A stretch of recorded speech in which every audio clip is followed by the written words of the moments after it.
Welcome to CATtheMinion YouTube channel. My name is Teresa, but you can call me Cat. This is going to be a May reading for Gemini. And I'm not using a particular spread. I'm basically going to be working on learning my new decks. So I got the Starseed Oracle, and I was sort of compelled by my guides to shuffle it in and make a double deck with the Work Your Light Oracle. So that's here. Really big. And I also got the Wild Unknown Archetypes. Is that in that frame? So we're going to be using those as well. And I'm going to be using my charms, my bucket of charms, because I haven't been giving them much love lately. And then because everything else is more oracle oriented, I am going to be bringing in some sort of tarot for the reading. So for this I have the Wild Unknown Tarot, which is the same author and creator as this, Kim Kranz. Oh, this goes with this. So because of the nature of all this weird stuff, I didn't shuffle anything out ahead of time because I wasn't sure. It's just kind of, it's going to be kind of randomized how many of each thing. But the point of these readings has to do more with, it's kind of like a more ancestral, higher dimensional thing. But but part of what I think is happening is that there's kind of like this thing going on where the timelines aren't secure, but it's like if you keep thinking about stuff that you have to do, or like things that are coming up, conversations that you might want to have, and it's like it keeps going over and over in your head, but it's slightly different every time. It's kind of like you're trying to energetically feel out which timeline you're going to end up on. It's been kind of shaky for the last few months. And also I still haven't looked at where the planets are going to be for May. So what I'm going to do is I'm going to start with charms to give a better overview of what the reading is going to be. I did clear and shake and shuffle everything beforehand. From this side. Only one. Okay, the whale tried to come out, but not quite. Alright, so let's look at what we got going on here. So upright, I have... I don't have many fingernails right now. I have this rainbow. And the third eye. And the UFO, which is my original chariot charm. I have the Zeusophone / Tesla coils here. Under the rainbow. I have the Ankh. If I can get it without breaking it. So the Ankh. I started like dropping anchor. These go over here. And I have the frying pan. Okay, so the charms that are in reverse, I have the donut, which is a toroidal field, essentially. And the mer person with very long hair. And the mouth, or lip smacking. Okay.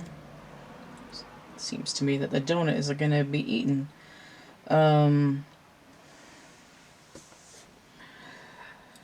So usually when I see that, I see like out of the frying pan and into the fire, but there's no fire here. There's kind of water and electricity and technology and like this a little bit multiple lifetimes, but it's more like, and I'm seeing it as like dropping anchor. Like if this was, the UFO was a ship, it'd be like dropping anchor in fair weather after a storm, where it's like lost contact with the tower. And here it's like trying to open that back up again. But this, I mean, not only is there's just sort of like eating a donut, it's sort of like going through a wormhole, but it's also a feedback loop. It's like what information is nourishing to you that's bringing back information that's useful.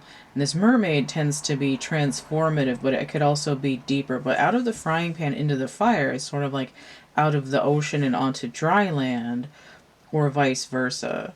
It's like an emotional overload. So we'll see what comes out in the other cards. So that's what's present at the moment. Although these were all inverted. It's like throwing up. It's like being, it's like going through the wormhole and being jettisoned into another reality. And the thing I said about out of the pan into the water, it's like why would a UFO have to drop anchor? Because they're in the water. So this could be a little bit like over your head in the emotions, because I forgot that those were supposed to be inverted. If I put them this way, I'll remember. There we go, deep dive. Okay. So hopefully that made sense, but let me pull that one in here first. This is a little bit unwieldy because these cards are thick.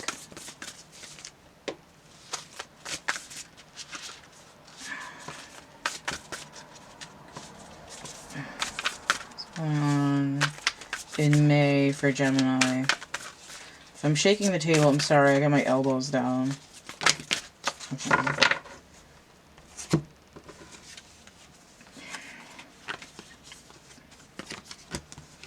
Okay, so these are all work your light cards and none of the new ones. You're doing it already. Stop overthinking. Keep facing your true north.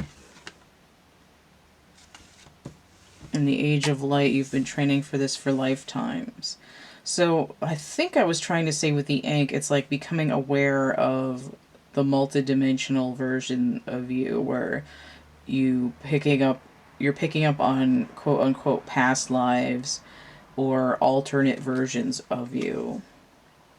So training for this for lifetimes is sort of bottleneck, right? Going through the eye of the donut. Let's take a break. A life's work, not a season. Get off the treadmill. It's kind of like you think you're the only one that's doing anything, and you're like all by yourself. But really, not only is there other people doing it, but a Gemini should know this. There's multiple versions of you doing it. Stop overthinking, keep facing your true north, and then training. So part of training and part of continuing on your journey does have to do with resting in order to propel forward. So there is this idea of,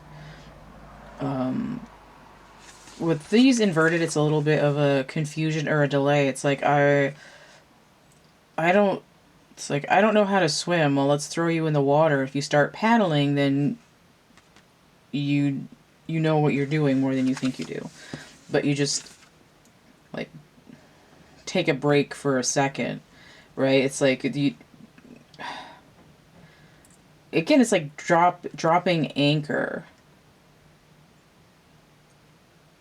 It's like I thought we were gonna crash. Well, it might have been a rocky landing, but we're coasting for a second, right? There is no fire for this pan. You don't have, it's like you can go away for a minute and sit down before you turn up the heat on that stuff. Let me see what's coming through with these cards as to what's going on. I'm feeling 2 cards for Gemini for this.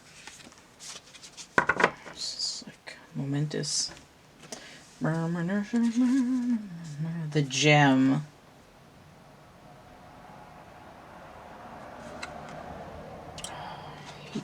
Upper level Roman numerals are so difficult for me to brain. 56. And also number 6, the mentor. This kind of looks like traveling through a black hole a little bit. And then we have this other more flight energy. Owl usually indicating wisdom. And we do have that matching with this, if I can pick it up, the third eye over here. Interdimensional travel. What is the gem? Alright, so I'm going to skim these because I'm not that familiar with this deck. 6. Actually, I want to read the gem first. I'm not going to read the whole thing out loud. I'm just going to skim it for what seems to stick out for this reading.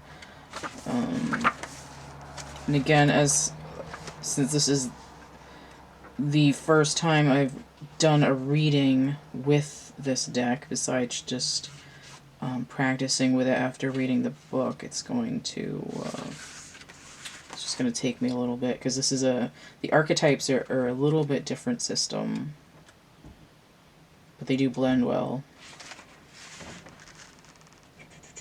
Clues. It's like a fingerprint. Okay. The inner light, okay. True self, purpose, and destiny. Okay, so this is talking about Dharma, the life's purpose.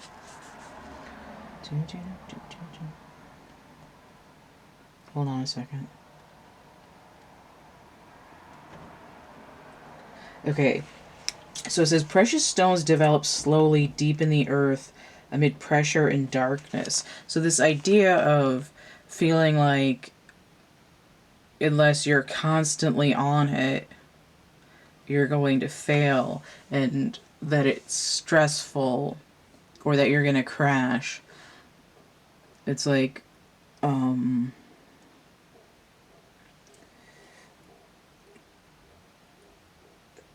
that pressure and sort of like egoic sense of imminent failure helps push into this understanding of what the purpose really is. Like, why am I going through all this? What's the point? It's like to overcome it and burn through the ego into this sense of like the true you deep inside kind of thing. Oh, descent beneath the surface. That's what this mermaid is doing. Where there is no definitive map. Okay.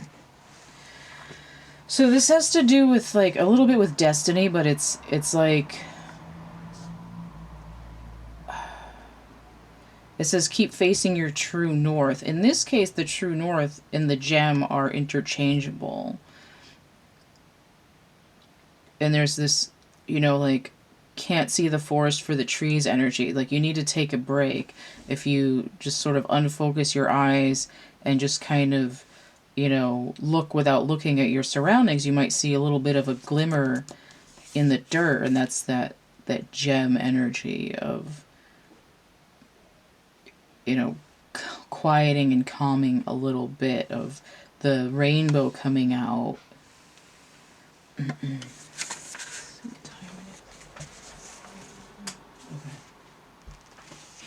So let's look at the mentor. I think the mentor is a little bit more obvious.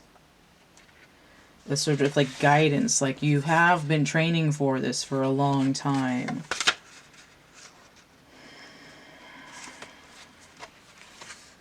Mentor. I just heard Dementor. For good or bad here.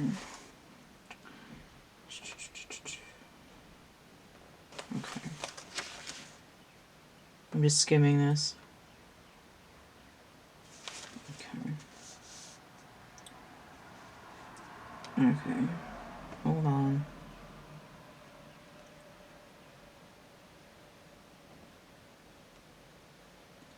Okay.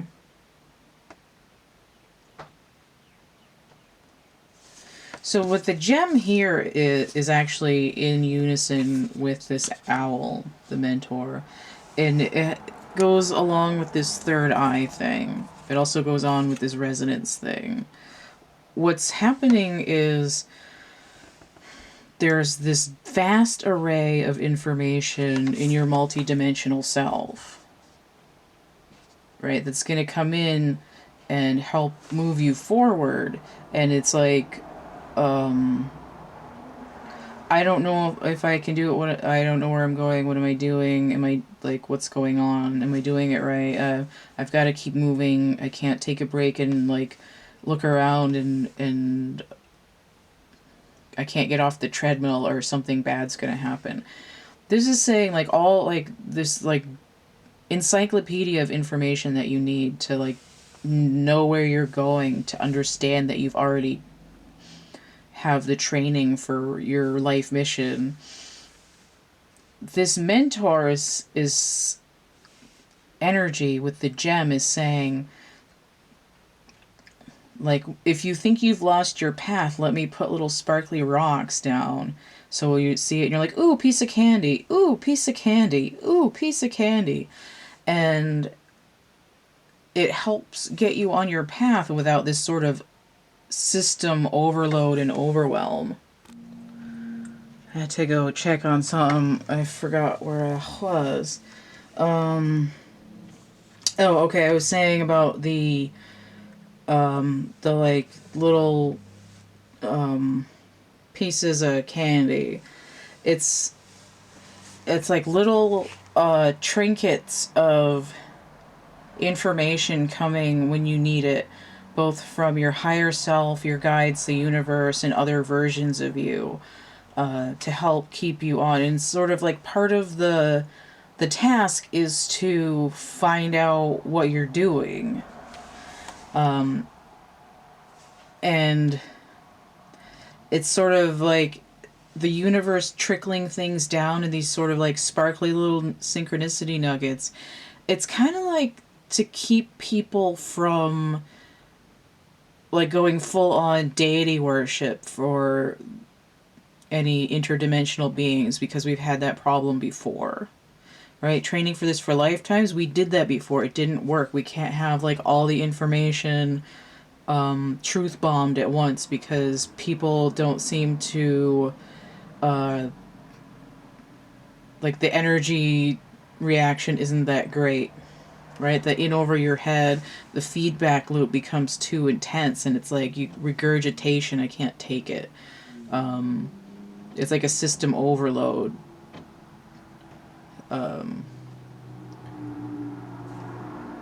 Yes. So what's really going on here is just sort of say, look for these synchronicities that are sort of diamonds in the rough, where it's like it might seem unimportant, it might seem like a dust bunny, but later on you find out that this was like something really critical in your life that you wouldn't have been able to get where you needed to without that information. Okay. I think that's pretty good. I like that. It's really non-corporeal. But this is kind of what these cards are for. Oracle cards tend to be dealing more with galactic energies than, and like overarching themes, than the day-to-day stuff. You know, someone says, you know, it's like somebody cuts you off in traffic and you're like, oh, what the fuck? You know, like now I'm going to be late. But then, you know, maybe a rainbow comes in the sky that you wouldn't have seen if you had already gotten to work or to your appointment or to the store to get your groceries. You know, you have to slam on your brakes because there's one lane road because they're picking up a tree or something, and you see a bear or a moose or a turkey or something on the side of the road that just kind of triggers this information that you need that you wouldn't have seen if you had already gotten to your destination. That's what this system is doing. You know, it's not. It's like, take a break. It's like, don't be in such a hurry to get there because you still need these other informations. Sometimes it's not about what you're doing and am I serving my purpose. It's being in a certain place with the energy that you have to either absorb information or to be doing something with your energy that just kind of sets a goalpost in that area. That's like putting in a high frequency radio antenna, right? Why is the spaceship crashing? Because they lost contact with the tower. It's like putting in a new tower, like energetically, to relay these signals, right? What is the little gem? What is the like shiny white stone that Hansel put down the first night that they were sent away from home? It's a beacon. It's a guidepost. Okay. Alright, so that's it for Gemini. If you want to get a personal reading, you can check out the list of readings in the description box underneath this video.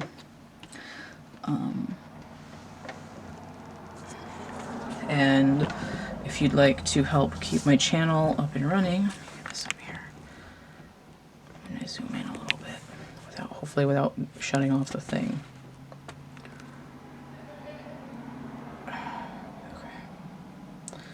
Still, okay, I guess that's a little better. If you'd like to help keep my channel running, donate energy exchange tip jar. That's PayPal, Cash App, or Venmo, all CATtheMinion. I have things that you can buy if you'd like stuff instead. I've got coloring books, a dark poetry book.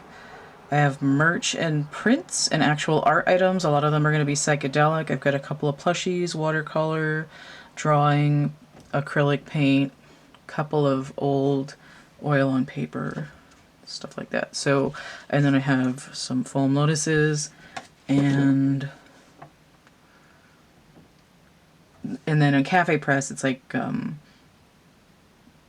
drinkware, t-shirts, knickknacks, home decor, phone cases, pillows and stuff.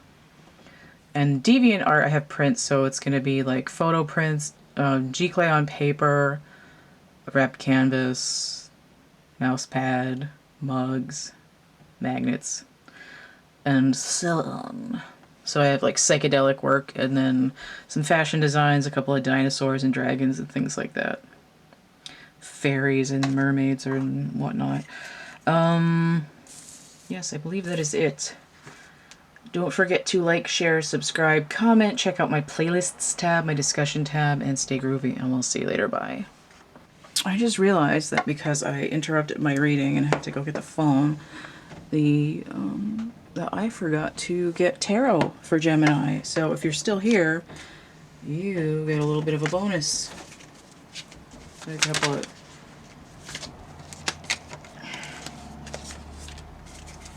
of tarot cards here.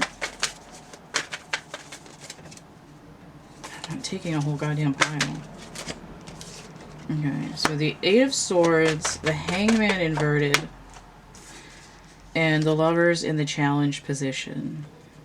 Okay, so this has to do with breaking out of your own mental prison. Here it's that butterfly just about to hatch but not quite out of the chrysalis yet.